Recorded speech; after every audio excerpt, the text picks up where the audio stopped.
Welcome to Flourish, where we discuss how to nurture, coach, and inspire the children we love at any age to let their genius thrive. I'm your host, Diane Planadin, and as promised, today's show is about inspiration, or being inspired. Inspiration doesn't come in just one shape or form. It's not packaged. It is different for everybody in every situation, and that's what makes us really original, and I absolutely love that. You may guess by now what inspires me, and it's my son Nicholas, and what a wonderful person he's become. And what really inspires me is the drive to give back now. Give back to a global community on nurturing and coaching and inspiring their children to really reach their potential and help one another and live a gracious life. And that really does get me out of bed every day. I can hardly wait to share my thoughts and ideas every week, and I hope I'm helping someone out there. So thank you for listening. There is nothing more awe-inspiring than the wonder of a child, and inasmuch as Nicholas is no longer a child, and I fully respect him for the young adult he's become, because he's very, very unassuming.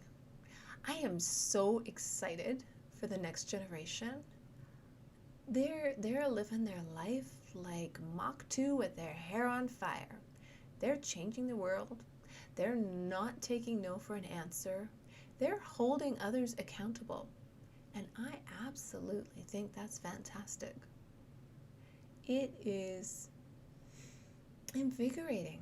Yes, invigorating for our young people to really have that confidence and go get them.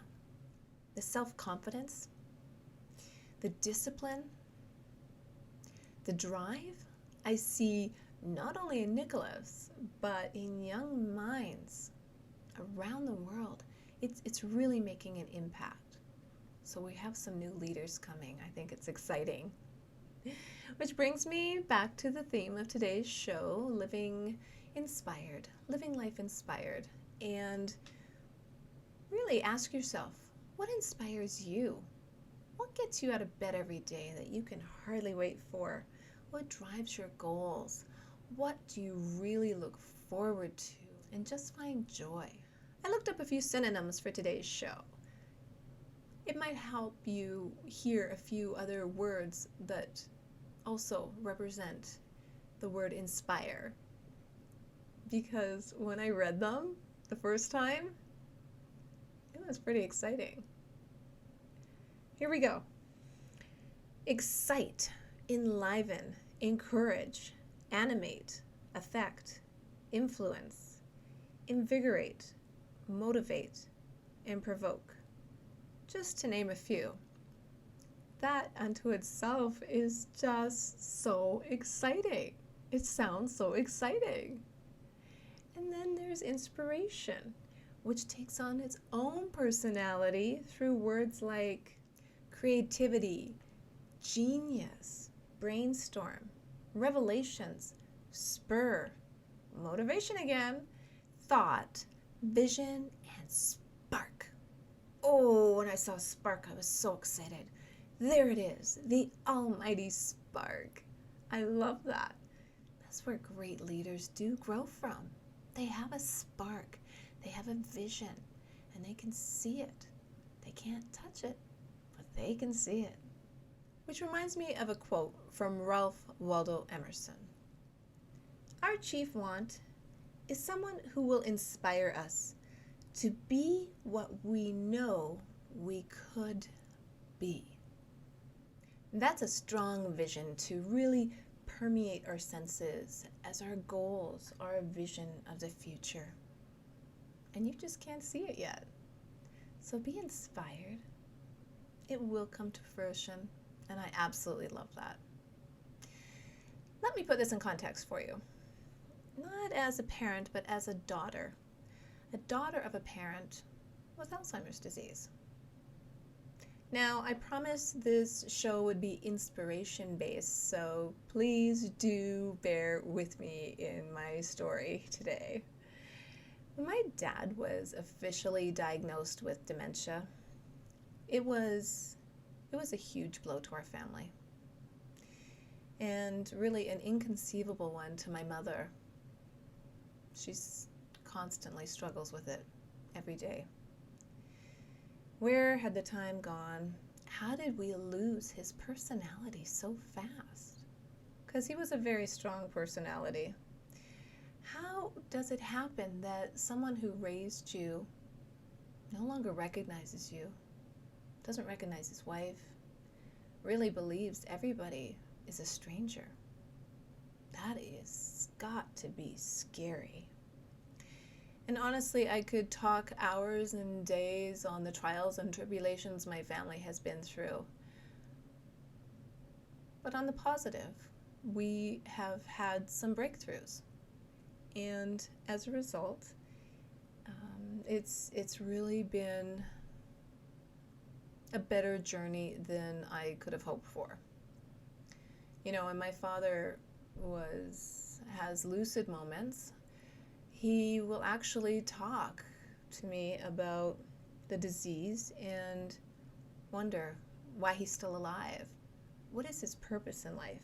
What is he giving back to society now? How can this be right? He really couldn't believe anymore there was a future for him, let alone a goal to invigorate him. And then we were given a miracle in the form of a new drug called memantine. It literally brought my father back to life. And I'm not a huge proponent on medications, but when it can take a person that was at stage, 6 or 7 on the scale of the dementia range, to not only slowing down the disease, but actually bringing his personality and his memory back. My father went from a point of not even knowing who his wife and children were to now knowing who his siblings were. If you showed him a picture in a photo album, he could tell you all about them, what they did, what their names were, who their children were. You can show him pictures of his vineyard and his orchard, and he will just light up on fire. It's amazing. We are truly fortunate we have this second opportunity to spend time with him and appreciate his revelations, because we are still learning from him as an elder, and I'm really glad he can share some pointers and wisdom with us. So thank you, Dad. The inspiration part of this whole story comes from the fact that you're never too old or too young to have inspiration and live life inspired. In this picture book he sees his cherry trees from when he had an orchard and the beautiful white and pink blossoms. He'll graze his hand across the photo and just sigh. It says, "Oh, this is what inspires me." And I'm thinking, oh man, I just want to have a cry right now for my dad to say, after all these years and almost losing him to the disease, to be able to pick up a book and say something that's so beautiful like that. And it's truly amazing. Of all the ideas I would ever deign to think that would inspire my father, I would have never thought of his cherry trees. But it totally makes sense. It's what got him out of bed every morning. 5 a.m., rain or shine, he was out in the orchard working the land so that we would have the best fruit, the sweetest cherries, anything imaginable. And he would work until, breakfast time, and then he'd get out there again. And he'd be out there until sunset. And he absolutely loved it because that's what inspired him the most. It made him happy and oh so proud. How many people can say that? How many people wake up every day, look out the window, and they can hardly wait to go outside? Whether you're a child and you want to go out inside and play, or whether you're an adult and you can hardly wait to get on the golf course maybe, grow your plants, tend the garden, enjoy nature, go for a bike ride, go for a hike, just go for a walk with your dog. It's all around us. Nature is such an amazing inspiration. No matter where you are in the world, whether you're gazing at the horizon of the ocean or the dunes of the sand, maybe you're watching a hummingbird or just the flowers gazing in the wind. It's so wonderful. I love ladybugs, and when ladybugs just land on you, like random, I think that's really, really a precious thing. Artists have been inspired by nature since the beginning of time. But it's not just reserved for artists or those with a paintbrush or a pencil. It's reserved for us all. Pablo Picasso would say, "Every child is an artist. The problem is how to remain an artist once he grows up." Children have no limitations. They are a blank canvas ready to create. They believe in the unknown, and they believe they can do anything. The confidence that a child has no limits, none whatsoever, until they get placed upon them. And if you don't believe me, I read an article from Time magazine. It was, I think, in 2007. And it discussed Einstein and his childhood. And we all know what a brilliant mind Einstein was. But did you know, according to this article, that he was slow in learning how to speak? His parents consulted a doctor on this problem. He was rebellious. He thought in pictures.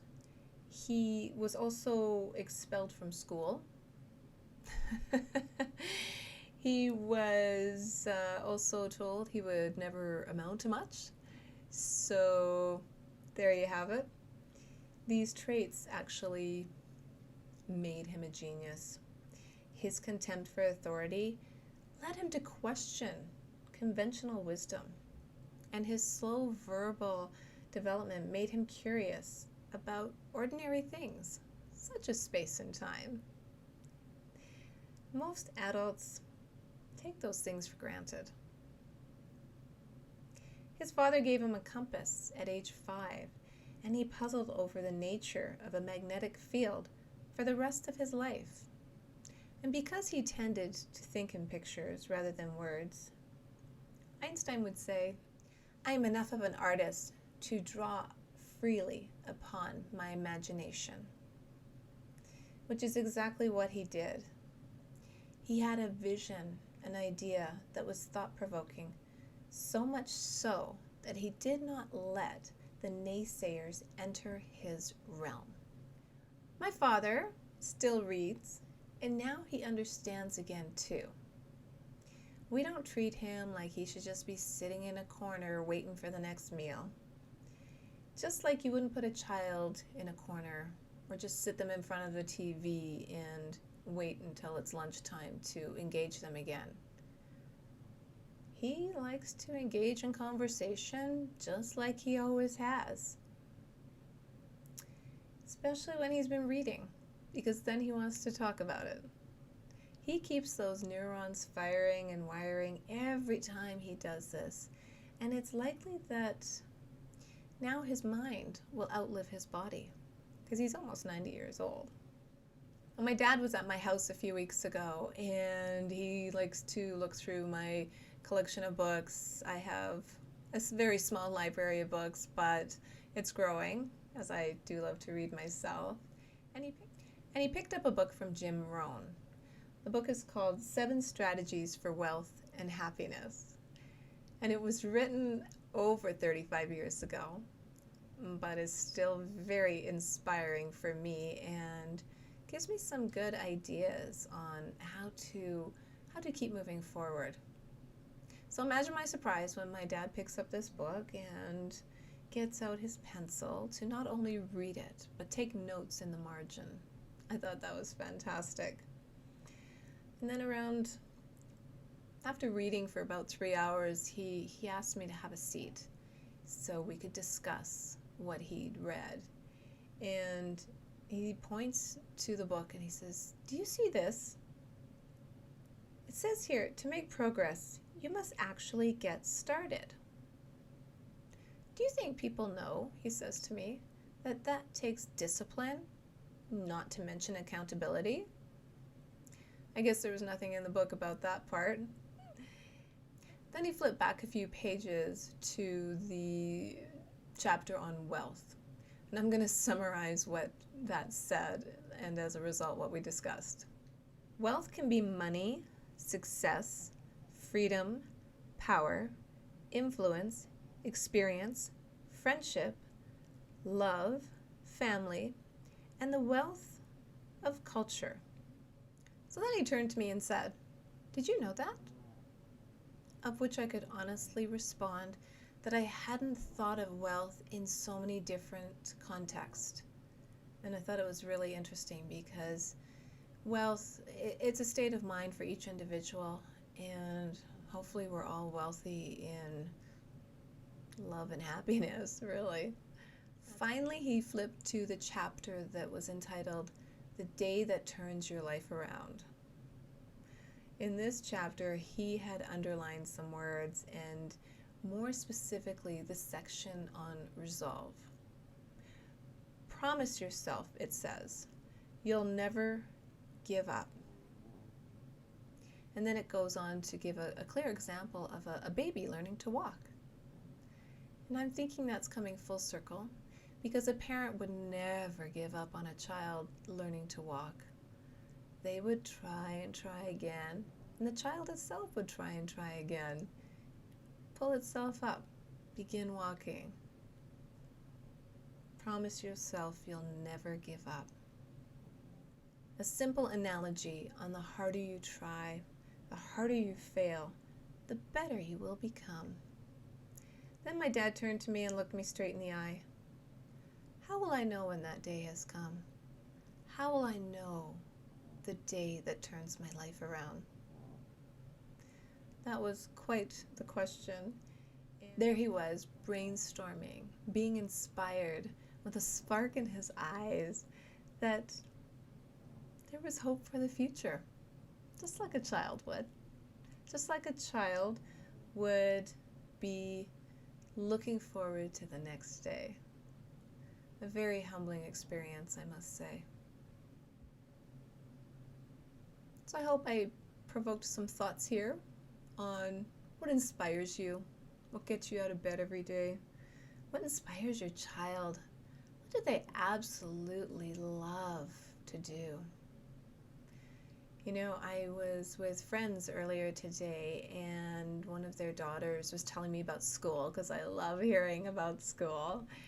And she loves her school. She loves her classes, and she loves getting good grades, and she really works hard for them.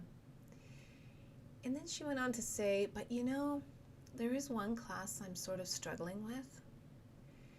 And I simply said to her, you know what? You don't worry about that. If that's not what you're good at, you focus on what you're good at. And you be happy and proud because you're so smart. You are going to just succeed and thrive and blossom in life. If there's one class that you're taking in school and it's just not going your way, forget about it. Don't focus on that. That's not your strength. That's not your passion. That's not what inspires you. You do need to pass the class. Yes, there are rules when it comes to school, but don't fret those. They're not worth it. So have that conversation with your children. My dad is living proof that even with problems with his memory, and specifically mental health, we don't lose our spark. We don't lose our emotions. And it's apparent we do not lose our inspiration. So that's really something to look forward to. Because inspiration comes from within. What inspires you and what moves you will be completely different than anyone else. We are all born with a gift. We're all born with purpose. Life's journey is to hone and develop that gift as purpose changes within. And inspiration comes from within. And it's all around us. You'll see something and you will be inspired. You'll hear something and that music might be your jam, and you just are starting to tap your toes. Speaking of music, thank you, Nicholas, for the lovely music composition for the show. I love that music inspires you. One final quote of inspiration from Ella Fitzgerald. Just don't give up trying to do what you really want to do. Where there is love and inspiration, I don't think you can go wrong. And such a lovely lady, so thank you. Live well, my friends. I'll see you next week.